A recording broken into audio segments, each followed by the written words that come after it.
И како што стоеше во најавата, денешното Студио 1 го започнуваме со два лика, односно два гласа. Два гласа кои што се јавни личности, меѓутоа не секој ги знае. Велам добре дојде за моите гости Александар Деловски и Александар Алексовски.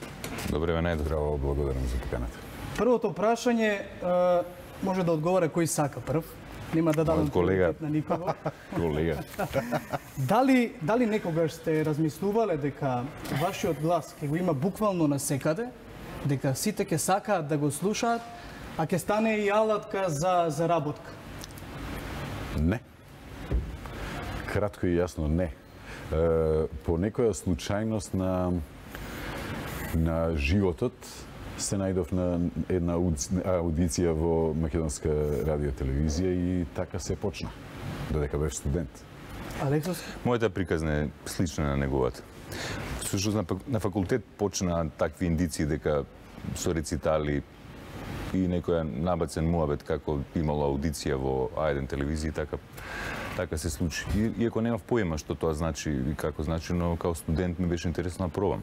Така, буквално, кој е првиот скаут, да кажам? Кој е првиот човек кој што рекол, еве, Деловски, вие сте човекот кој што ќе настапи на камера и ќе стане едно од најпопуларните лица? Па тоа е таа аудиција 90-та година, во минатиот век, колку веќе има 28 години, каде што беше всушност целиот тим од спикери во Македонската радиотелевизија. Уствари во Македонската телевизија,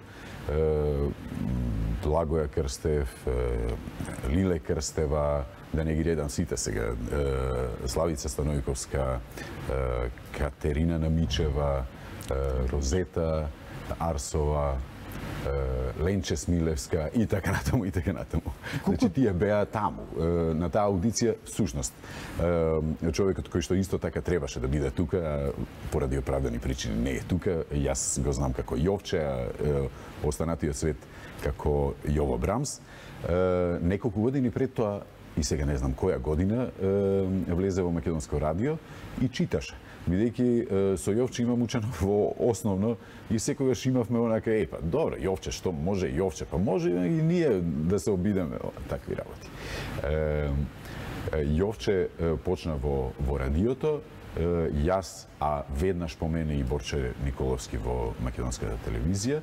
Јас кога дојдов на аудицијата мислев дека е аудиција за радио спикери, и дојдов така од факултетот спротива, од филолошки кај што студирав, во Рокерка, во Кожњак, во Менџуши и така натаму. И кога влегов во холот, ме дочека, мислам дека нема да сгрешам, околу помеѓу 150 и 200 дотерани луѓе, како што си ти денеска, со кравати, со сакова и така натаму. Така тоа почна. Колку време беше потребно од аудицијата до моментот кога застанувате на камера? Имаше ли некој период? Не знам како да одговорам на ова прашање и како не имаше. Тоа беше времето на Македонската телевизија кога функционираше школата. И всушност, сега, секоја чест за сите телевизии што постојат во македонскиот етер, всушност тоа остана, ако можам да кажам, со мал исклучок на еден период во А1, колку што знам, тоа остана единствената систематизирана школа за читање и за спикери. Која што во моментов не може да се каже дека ја има? Во подолго временски период. Јас велам дека јас сум последниот мохиканец од тој расадник во Македонското радио. Реално тамо беше расадникот. Иако мојата, сум малку помлад од нив, мојата кариера започна 99-та во А1 радио, телевизијата кратко време летото и потоа премина во Македонско радио. Имаше уште отворена нека аудиција. Тамо не спремаше Борис Тегов, него спомнат, затоа што добро он е од радиото, да. И мислам дека паметен чекор беше тој затоа што во Македонско радио и покрај школата, мислам, и согледаш како се работи според стандарди кои што сами од себе те учат како треба и мислам баш одлежуваш како спикер. И буквално со таа генерација, јас и уште неколку што ги примија во Македонско радио како генерација, после тоа се растори. Мислам дека веќе не постои, колку што сум информиран, спикерско деление. И самите колеги кои отиде са на новинари по редакции и така натаму на услуга. Мислам дека дали су двајца тројца. Да не останам должен за одговор, а и можда е битно да се чуе, од завршувањето на аудицијата, првата аудиција, имаше уште 2 турнуси на селекција. И останавме, колку што се сеќам, мислам дека останав само јас во делот на македонската телевизија. Од тогаш, добри 4-5 месеци на суво, вежби, потоа ме испратија кај ценетата Љупка Апостолова во македонско, доајенот на еден од доајените на македонското радио, во Македонско радио, и таму почнав всушност во етер прв пат да читам во третата програма на Македонското радио, каде што имаше научни текстови, филозофски текстови, така назовам, еден добар предизвик и огромна школа. Пред да почнете да читате текстови, би прашал, сега би ве вратил малце назад во меморијата. Имаше ли посебни текстови на кои што се фокусиравте? Може би текстови кои што содржат потешки зборови, за да се извежба токму оваа дикција која што е препознатлива и која што луѓето сакаат да ја слушаат? Дикцијата зависи не само од тие текстови, туку зависи и од изграденоста на апаратот. Од една техничка смисла, ако зборуваме, а тој апарат вклучува повеќе елементи, од овој горниот апарат од нос, шуплината усна, среденоста на забите и така натаму. Правилно дишење. До надолу веќе дишењето и диафрагмата, најчестата грешка која што всушност се гледа во етерот, се слуша во етерот е причината од неправилното дишење, всушност од неизграденоста на диафрагмата. И тоа многу често, овака кога ќе се сретнеме со колеги, со новинари и така натаму, го советувам затоа што тоа не е некоја филозофија. Диафрагмата е мускул како и секој друг, таа се вежба и таа носи сигурност во читањето и влијае многу на дикцијата, се разбира. Имаше и текстови кои што беа специфични, но тоа беше училиштето што го добивавме. Тоа изградено, систематизирано училиште предпоставуваше градење од нула па до каде ќе стигнеш, а тоа зависи од тебе и најмногу од тебе. Ние всушност таа генерација, ако Ацо се согласи, бевме луѓе кои што имавме, сега често доаѓаат и кажуваат, вие бевте тој. Ние имавме среќа што не нафрлија во оган веднаш. Сега децата ги фрлаат во оган веднаш. Дословно, он може да се случи, јас знам за такви примери, може да се случи денеска да дојде во радио или во телевизија човек и утредента веќе стравот е веројатно. Имате страв, имате неизвежбаност, имате незрелост. Тие вежби те вметнуваат во тој филм на одговорност за јавноста, за јавно искажаниот збор, но и за тоа како се искажува зборот и една одговорност кон јазикот што го употребуваш, и ние бевме втурнати. На вистина, тоа луѓето го толкуваат многу често како рамки кои што се стегнати и така натаму. Но умешноста е во тоа да со време со тие рамки комуницираш. Го изградуваш својот собствен стил и до некаде доаѓаш. Но тоа е вистинското нешто, за да успеете од некако да извлечете максимум. Вака, фрлајки го во огин, го ставате да или не, ча или бу. Готово. Алексовски, вие бевте ставен во огин или имавте тие текстови? Имаше некоја подготовка, иако не толку долга како колегата, затоа што телевизискиот момент бара веројатно и повеќе спрема. Јас во радио продолжив, иако во оган, во Ајден почнав, дали беа тоа 2-3 месеца само на Ајден радио, што го згасна набргу потоа, а летното време, веќе од почетокот на летото 99-та, утринските вести на Ајден ги водев, така да може да се каже. И сакаше овакво, сака да ме фрлат у оган, ама ја бев решен да и добро направи, затоа што, кажем, на ситуација. Значи, во Ајден почнавме да работиме се и се што на документарци ми текнува на тие Deutsche Welle ги работеа. И сега тогаш не ми беше јасно, викам, зашто сега, па добар сум и ја, не сум лош, споредувајќи се со постариве колеги. И помина време, година-две, и го слушам истиот документарец, ми доаѓаше во земја да пропаднам. Тоа е ни скопски кратки вокали, не ишлифуван говор. Значи, тие година, 2-3 во Македонско радио навистина беа круцијални да одлежам, што се вели, како спикер. И ми стана јасно зашто што ми фалело на самиот почеток. Иако рекламите се најчесто, да кажам, местата, локациите каде што вашиот глас се слуша, кои други работи работеле сте го искористиле гласот за проекти? Бидејќи знам, например, вие бевте и во квизови, бевте на различни проекти. Тоа беше можно интересно искуство. Квизот Енигма на Телма телевизија 2007 година. Баш ми легна некако, па заврши проектот. Нарации на документарни нарации на документаристика, значи тоа многу ме занима, особено тоа во Ајден ги работевме. Тоа остана дивиот свет на Тојота. Мислам, јас сум израснат со овие обстаноци и слични емисии, тоа навистина ме интересира. Кој што рече Александар, и во Македонско радио особено ми се допаѓаше терминот снимање на трета програма со секакви текстови од социологија, филозофија, поезија, разнородни, во кои што во една атмосфера каде што баш можеш да влезеш убаво во текстот и да го интерпретираш како што треба, а при тоа нешто и да научиш. Добро, беше тоа друго време, кога спикерите работеа навистина повеќе работи. Јас се оправав малку и во новинарство, во водителство нешто малку, ама и мене ми остана за секогаш документаристиката врв на спикерството, затоа што таму се соочувате со една поголема, поширока форма, една во која што морате да внесете и нешто повеќе од колку правилна дикција, нешто повеќе од колку синтакса, мисла, но кратка мисла, туку еден контекст, цел, кој што треба да ја носи содржината 20, 30, 40 минути. И таа игра со видеоматеријалот и ова што го зборувам е еден фин, одличен предизвик. Всушност, таму имате и соработка со авторот, една одговорност кон целата режија на проектот и така натаму. Не зборам само на оние надсинхронизации што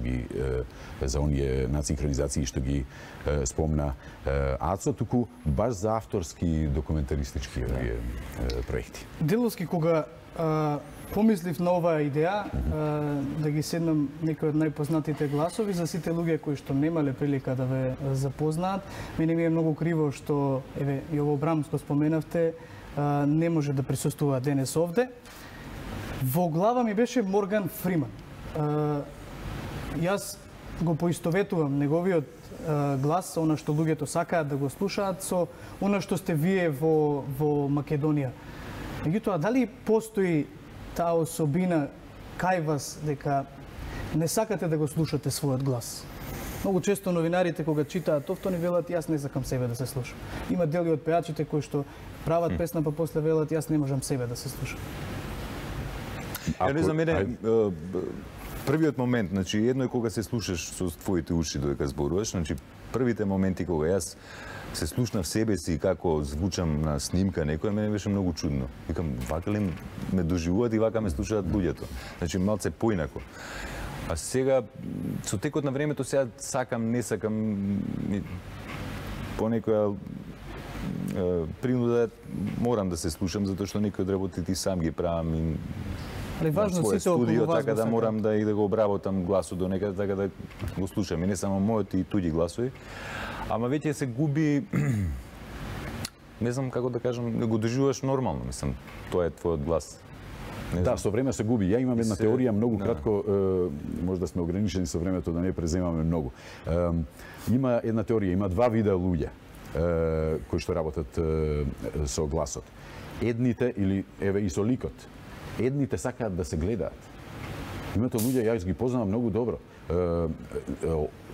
одам кај некого на гости и ми извлекува снимка од интервју и гледаш како со возбуда го гледа, го слуша. Нема никаков проблем со тоа што со доживувањето на себе си. Тоа се тие луѓе и повеќето од тие луѓе се доста како да кажам сигурни во себе, иницијативни, амбициозни. А претпоставувам дека и тоа е дел од своето надоградување, бидејќи и тоа. Ова што го кажуваат, јас долго време не можам да се слушам.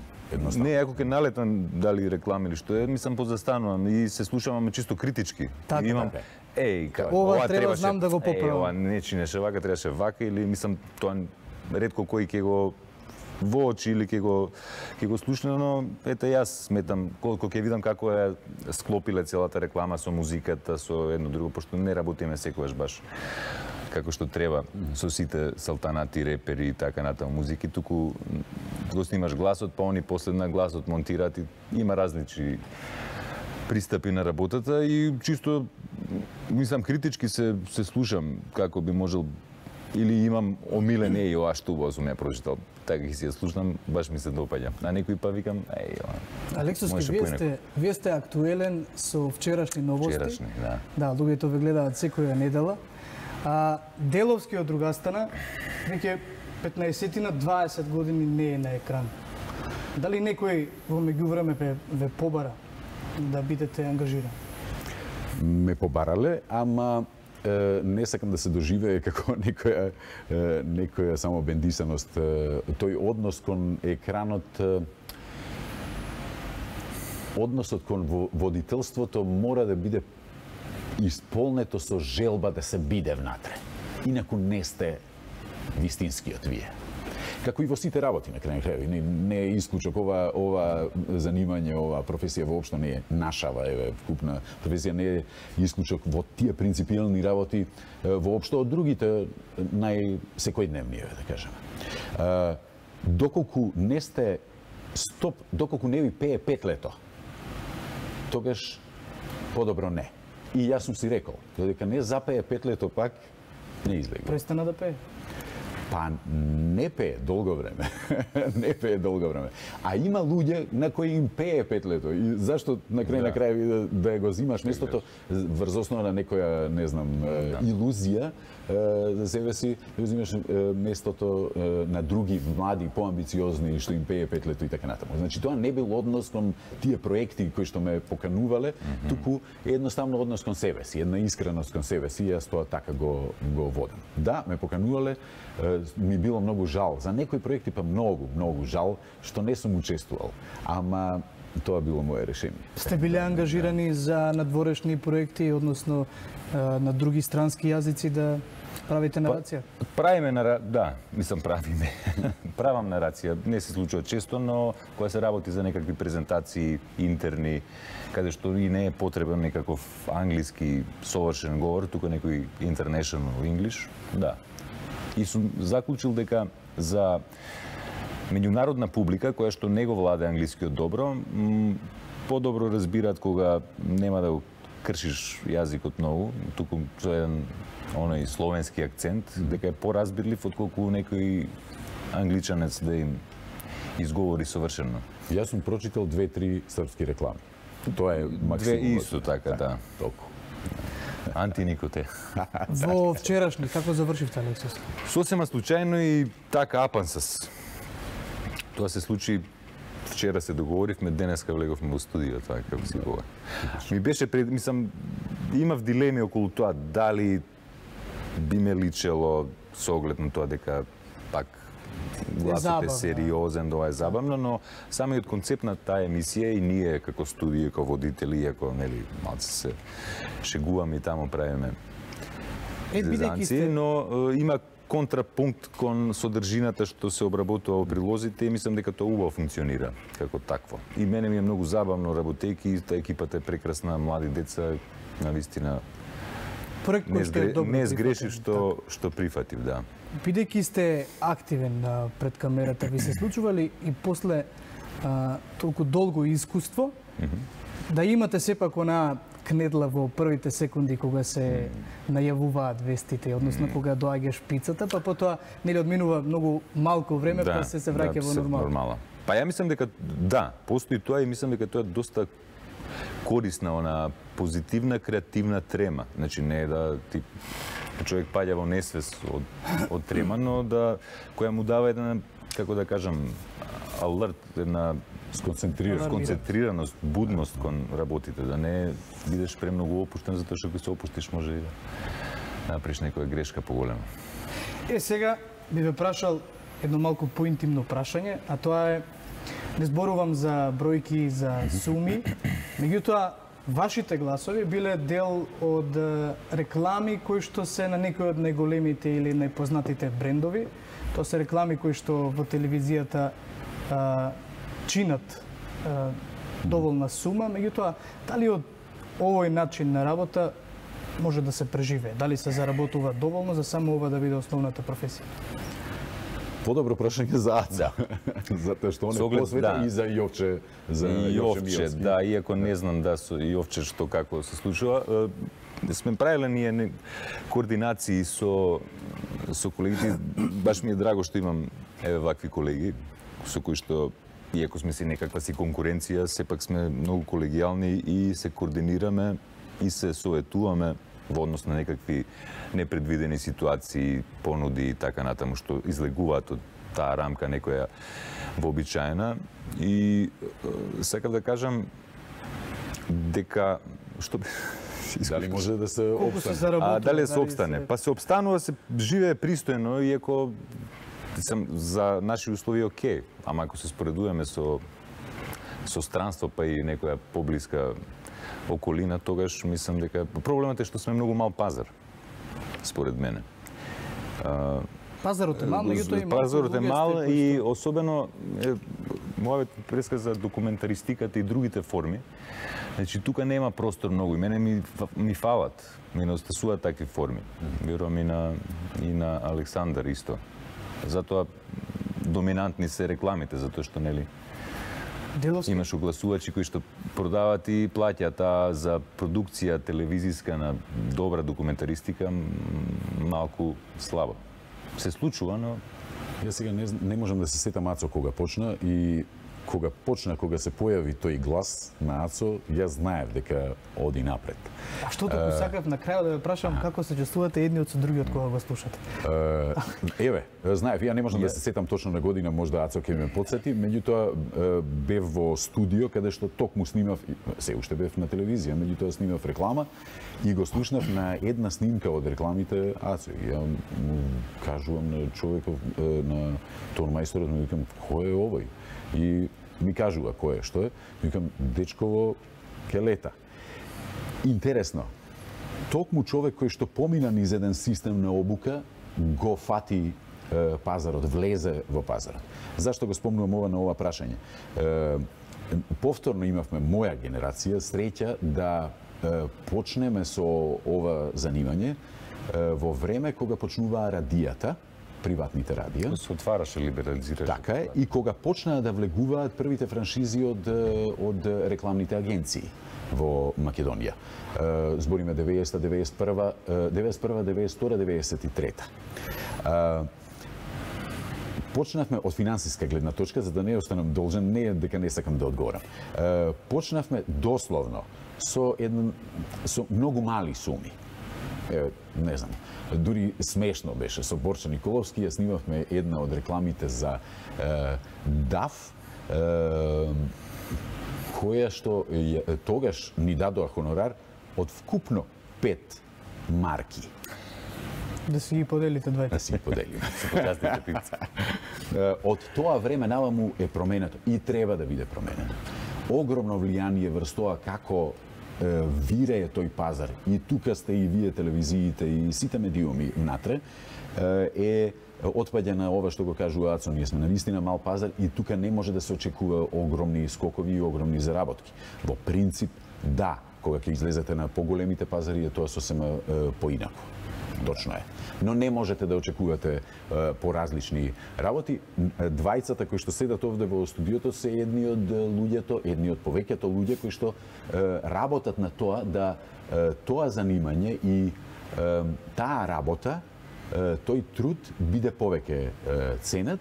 Во тоа имаат улога и сите останати што почнуваат сега, па може да почнуваат исто со сличните суми и така натаму, и како создавајќи ги тие услови, овозможуваме и нови генерации да луѓе што заслужуваат да видат некаков интерес во тоа да го работат.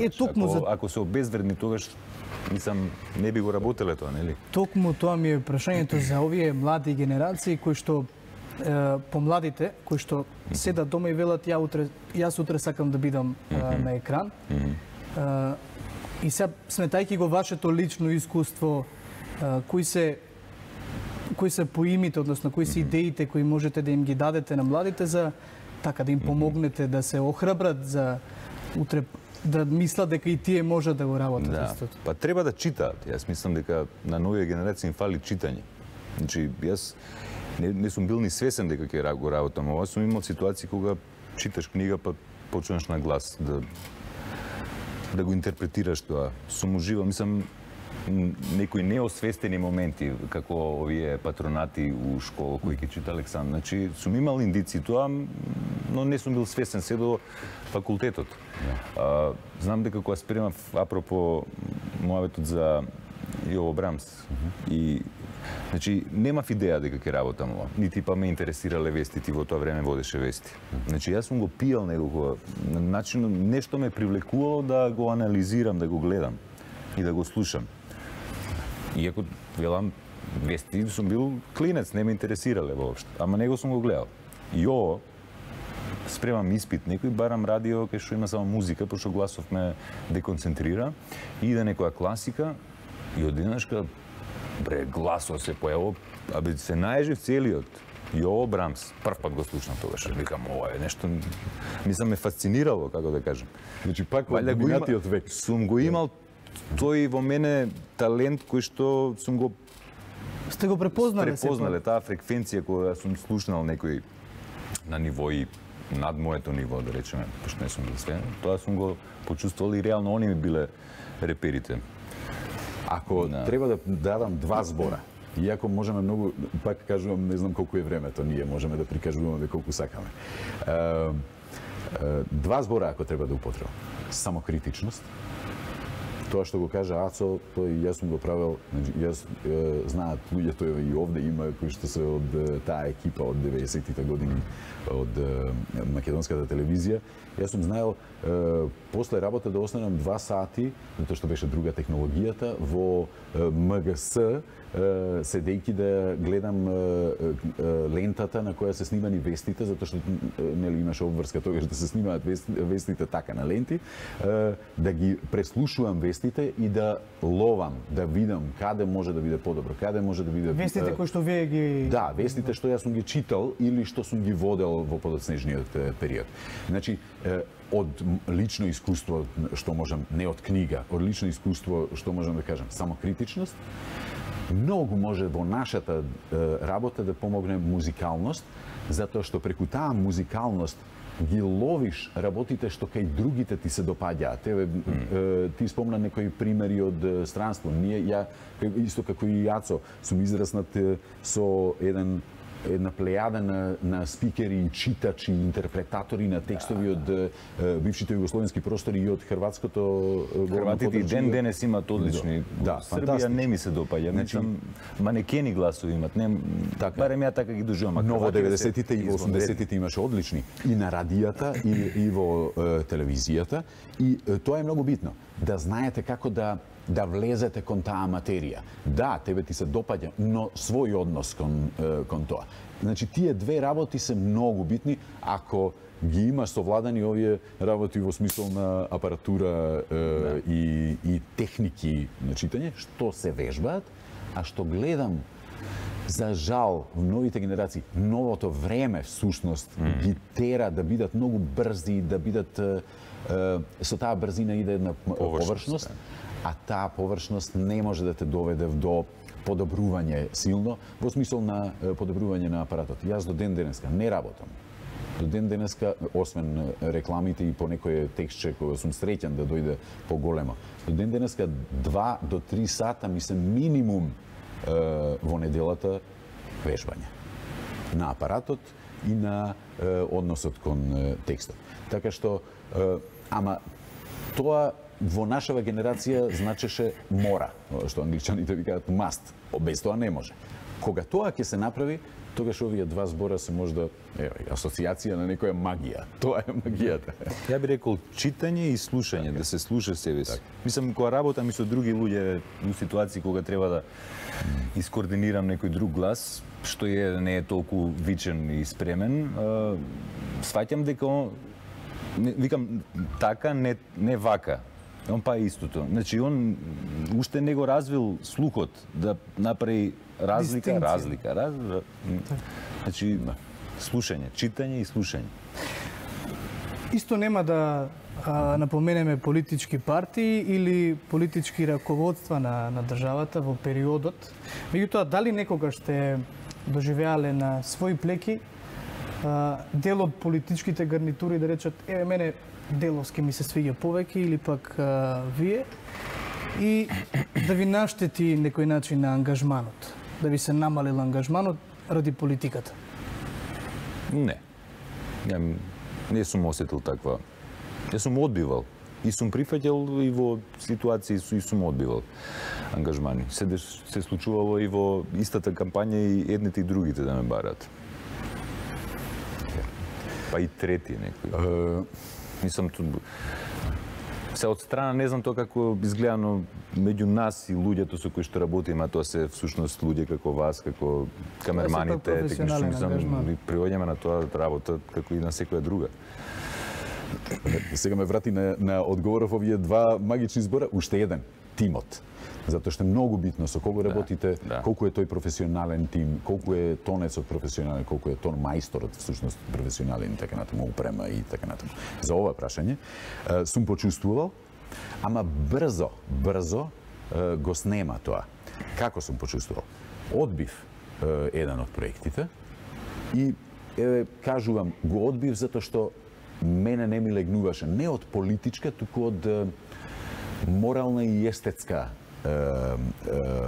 некоја идеја моја, субјективно сум одбил, меѓутоа и ги чув лошите сваќања за тоа моје одбивање, но после 4-5 месеци како Господ да испрати сличен проект од другата страна политичка и тој го одбив. Од истите причини, не затоа што сум го одбил првиот. И тогаш се израмнија работите.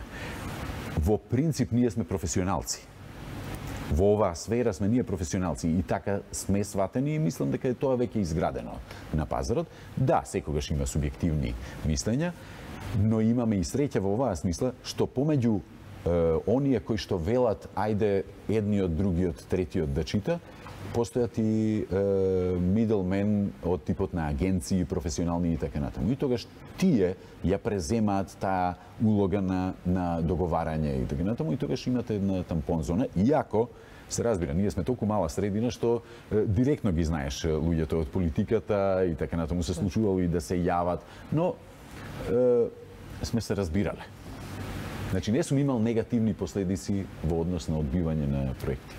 За овие 20 години, 15 или колку и да се, ако можете да ги наброите? 19 паќе, да. Так, сигурно има ситуација, сигурно има анекдота која што можете да ја кажете. Да, има повеќе. Некоја која што не може да не избегне во студиото. Па не знам сега во моментов да издвојам една. Имало многу ситуации, за каква конкретно? Може би текст кој што сте го работили, може би дел од другите проекти кои што сте ги работили. Па не знам во моментот сам. И јас не можам наистина да се сетам. Имало повеќе во вакво студио како што е вашето, имало многу наистина кога ќе се погрешат некои зборови. Наместо попис, сега зборуваме често за попис, мислам дека беше тоа ако не последниот, предпоследниот попис, во еден пресуден момент за пописот, во цел текст сум прочитал попуст наместо попис. После имаше препрочитувања на истата вест во следните вести и така натаму и така натаму. Чудно тоа ќе го врзеш еден збор дека е таков, така е, влегува и сега ти не го гледаш зборот, него си го уствил дека е попуст, ти е попуст. Да, тоа е еден од предизвиците. Дали размислуваш на тоа што го правиш? Тогаш ние почнавме да ги работиме овие, тогаш ги викавме идиоти, инаку промптери. Мислам дека е сличниот модел. И тогаш тој ви дава една илузија дека всушност владеете со ситуацијата и не го вклучувате доволно мозокот, посебно ако постојано тоа го работите. Сум читал на секој саат вести. Тогаш сличните вести ги читаш по 4-5 пати во текот на денот и се опушта мозокот и влетуваш во такви работи. Или најавување на колеги новинари, тој не е на другата страна, не е на стендапот и така натаму. И беше огромно задоволство, веројатно би можели наредните 2 часа да ги пополнам со вас во студиото, меѓутоа времето толку ни дозволува. Фала многу. Ќе ви се заблагодарам уште еднаш што одвоивте време. Ова е практика на Студио 1, последното дело на Санта Аргирова, времето на Перонов, политички трилер. Мојата драга колешка од 90-тите. Како сеќавање за тоа што сте биле овде. И искрено се надевам дека ќе имам повторна прилика да ве поканам во студиото. Ти благодариме за поканата. Ретко сте да не поканат на ваков тип на муавет и во секое време. Благодарам. Благодарам. Тоа беа гласови